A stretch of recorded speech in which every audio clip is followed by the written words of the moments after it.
Hmm. Okay, Virgo. What I'm about to reveal exists in shadows most readers never access. Stay, because what you're about to hear changes everything you thought you understood about what's coming for you. There are readers who see surface patterns, pleasant futures, comfortable predictions that soothe rather than shake. I'm not that reader. I go deeper into territories where light doesn't reach easily, where truth wears darker face, where what's approaching you isn't simple blessing or straightforward challenge, but something far more complex, far more dangerous, far more transformative than anything your conscious mind has prepared for. And what I'm seeing right now in the energetic field surrounding your name, your essence, your timeline, it's making my blood run cold, not because it's evil, not because it's doomed, but because it's massive, it's unstoppable, and you're standing directly in its path, completely unaware that collision is imminent. This isn't warning you can afford to dismiss. This isn't message you can save for later when convenient. Later doesn't exist here. Later is luxury you no longer have.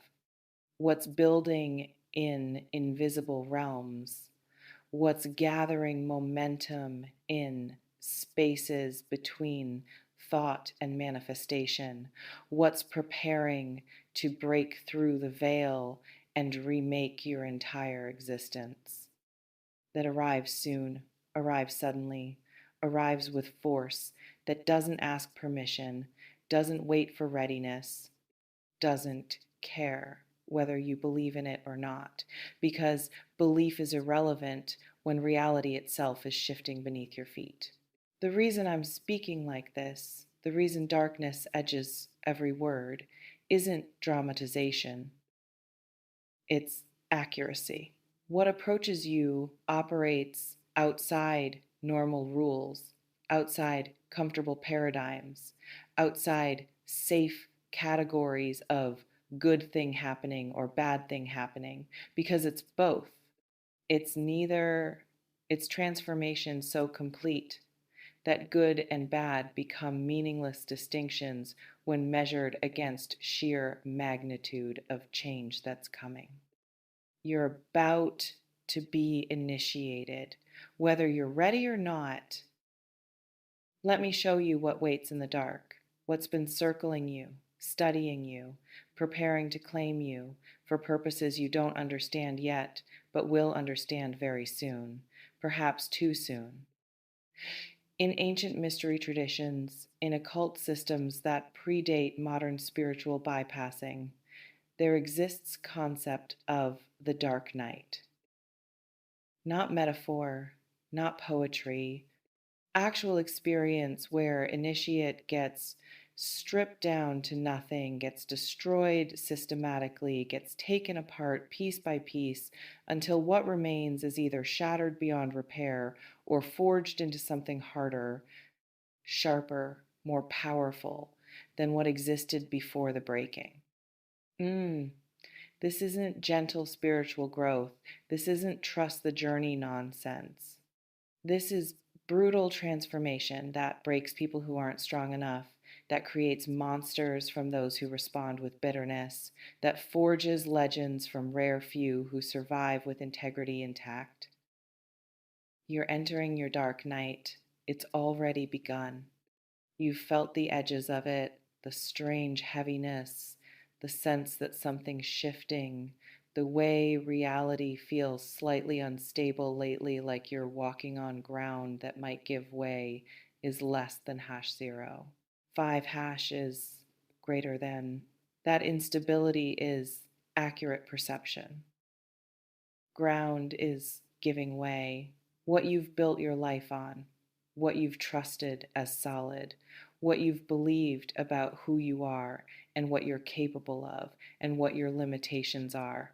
All of it is about to be tested, challenged, demolished so thoroughly that reconstruction becomes only option, and what gets rebuilt won't resemble what stood before. Here's what's coming. Here's what I see in the shadows gathering around your energy signature and betrayal by someone you never suspected. Not the obvious suspect, not the person you already don't trust, someone close, someone who's been playing long game, positioning themselves, waiting for perfect moment to strike, and that moment approaches rapidly because they sense you're about to level up, about to access power or position or recognition that threatens them. And their strategy is to strike before you're fully empowered, while you're still vulnerable, while betrayal can still damage you, before you become too strong to damage. This person wears trusted face, speaks loyal words, performs friendship or love or support while underneath, in places you can't see, in conversations you're not part of, in decisions made without your knowledge. They're building case against you. They're positioning themselves to take what's yours. They're preparing narrative where they emerge innocent, even heroic, while you emerge villain in story you didn't know was being written, with you cast as antagonist. The betrayal will be public, will be devastating, will make you question your judgment about people because how did you not see this? How did you trust someone so thoroughly who was capable of such calculated destruction? Is less than has own. Zero hash is greater than. But here's the dark gift hidden in the betrayal. It removes your naivete. It kills the part of you that trusts too easily, that gives benefit of doubt too readily, that believes people are fundamentally good even when they demonstrate they're fundamentally self-serving. That part of you dies in the betrayal, doesn't wound it, kills it. And what rises from that death is you without illusions, you without pleasant delusions about human nature, you with eyes that see clearly, that read people accurately, that recognize predators before they strike because you've been struck and you learned. This reflection invites you to consider who in your circle feels slightly off lately, and why have you been ignoring that instinct? Second element of your dark night, sudden loss of something you believed was permanent. Relationship that ends without warning. Position you thought was secure that evaporates. Health you took for granted that fails. Financial stability that collapses. Whatever you've been leaning on, whatever's been holding you up, whatever you've been using as foundation for your sense of security, it's not as solid as you think. It's not as reliable as you've been assuming. And when it goes, when it suddenly isn't there anymore, the free fall will be terrifying because you won't have a backup plan, won't have safety net, won't have anything to catch you except the ground rushing up to meet you at devastating speed. This isn't about positive thinking preventing disaster. This isn't about manifesting better outcomes is less than has own. Zero hash is greater than. This is about reality operating on its own schedule, stripping away what you've outgrown but refused to release voluntarily, taking from you what you needed to lose but wouldn't let go of because losing felt too scary, too destabilizing, too much like death, even though what dies is what was killing you slowly, invisibly, through providing false security that prevented you from building real security that can't be taken. The loss is coming. Fighting it won't prevent it, denying it won't stop it. What you can control is how you fall. Do you fall apart? Do Do you shatter into pieces that can't be reassembled? Do you let the loss define you as victim, as someone life happened to, as someone who never recovered from the thing that broke them? Or do you fall like Phoenix falls, with full knowledge that falling precedes rising, that burning precedes rebirth? That destruction of old form is necessary prerequisite for emergence of new form that couldn't exist while old form was still occupying space. Third element, temptation that tests your integrity at deepest level. Opportunity will present itself, seemingly perfect, seemingly aligned with everything you want, but there will be catch, there will be compromise required. There will be piece of yourself or your values you'll have to sacrifice to take what's offered. Easy money that comes from source that's ethically questionable. Advancement that requires throwing someone else under bus. Recognition that demands you betray someone's trust. Love that requires you abandon someone who depends on you. Power that costs your principles. And the temptation will be real, will be powerful, will be dressed in justifications that make saying yes seem reasonable. Everyone does this. It's just business. I deserve this after everything I've been through. The other person would do the same to me. No one needs to. No. The ends justify the means. All the rationalizations that people use when they're about to sell a piece of their soul for something they want badly enough to pretend the cost isn't real. This is the test. This is where Dark Night reveals what you're made of. Do you take the deal? Do you compromise? Do you tell yourself, it's fine, it's necessary, it's just this once, it doesn't really matter in the grand scheme? Or do you refuse? Do you hold your line? Do you say no even when no costs you something substantial, even when no means staying in struggle longer, even when no means watching opportunity go to someone with fewer scruples? Your answer determines what emerges from the dark night. Compromise your integrity, and what emerges is hollow success, power without substance, victories that feel empty because you know what you traded for them. Hold your integrity, and what emerges is you forged in fire, you tempered by trial, you proven to yourself that you're someone who can be trusted with power, because power doesn't corrupt you, doesn't make you into someone you wouldn't respect. This reflection invites you to consider, what's the thing you most want right now, and what would you be willing to do to get it? Fourth element, and this is where it gets truly dark, confrontation with your shadow self is less than has home. Zero hash is greater than. Not the sanitized shadow that modern spirituality talks about. Not the comfortable, I have some negative traits I need to integrate.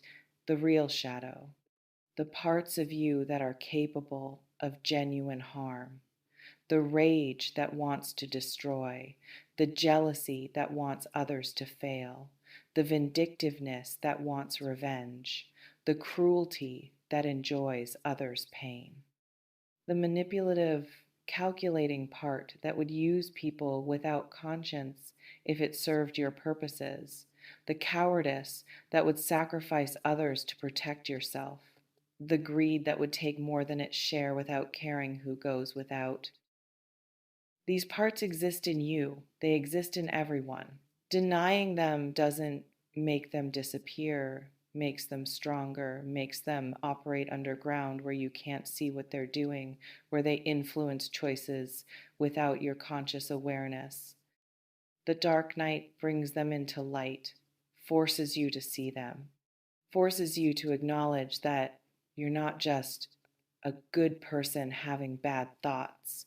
You're a complex person with capacity for both remarkable light and devastating darkness.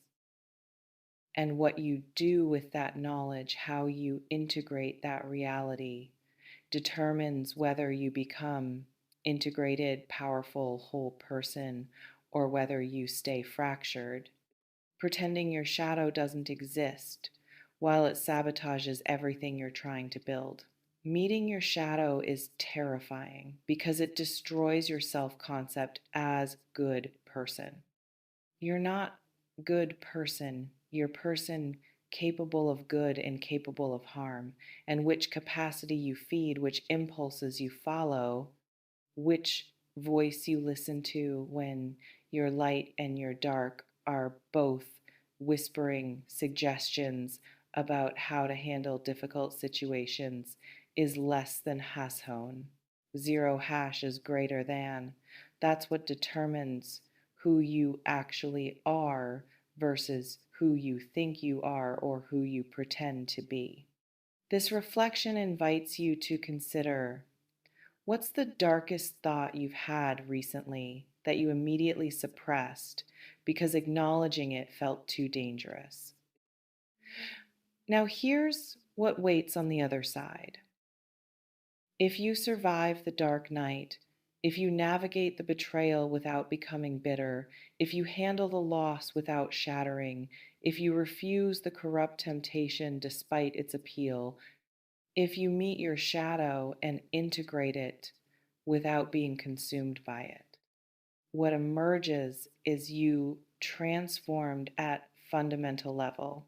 You become dangerous, not in sense of harmful, in sense of powerful, in sense of someone who can't be manipulated because you've seen through manipulation, someone who can't be intimidated because you've faced worse than anything others can threaten you with, someone who can't be corrupted because you've already refused corruption when refusing cost you substantially, someone who can't be broken because you've been broken and you rebuilt yourself into something stronger than what existed before the breaking.